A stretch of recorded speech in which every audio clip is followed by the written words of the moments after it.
ওম নমঃ শিবায়। শিবপুরাণভাষ্য তৃতীয় খণ্ড। শিবঙ্ক ধনুক ভক্ষ কৰি কৃষ্ণ শৰ্মা পিশাচ হেবা। প্রথম ভাগ। বদন্তি যে মহাজ্ঞাতা সনত কুমার, আবর কথায় শুন সরল শিব। কপিল নামের থিলা এক সত্য যুগ, যথাক্রমে প্রবর্তিন হেয়থিলা ভোগ। থিলা কৃষ্ণ শর্মা নামে একই দিয়বর, পিশাচ হইয়া বনে করুথিলা ঘোর। যেও রূপে মুখ্য হেয়া কই শিবরাত্র, তাহা মজায় কহুষি শুনত পবন্ত। বঙ্গোড়িশায়ের মধ্যে বৈতরণী তীরে, শাসনে কথিলা গোবিন্দ পুরাণাময়ে।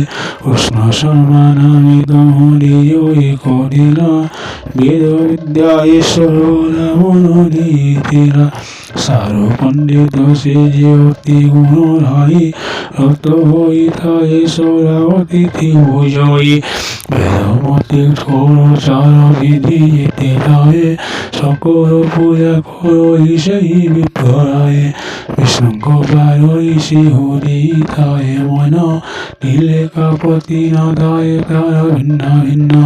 সকলে তিন পণ্ডিত পয়ে তাহা কুমায় নন্দী, অনেক শিষ্য মানে তা পারি কটন্তি।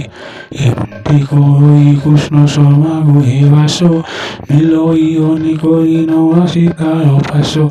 মাঘ কৃষ্ণ সপ্তমী তিথি চন্দ্রবার, শিষ্য কুজ্ঞানী সেদিয় হইলা বাহার।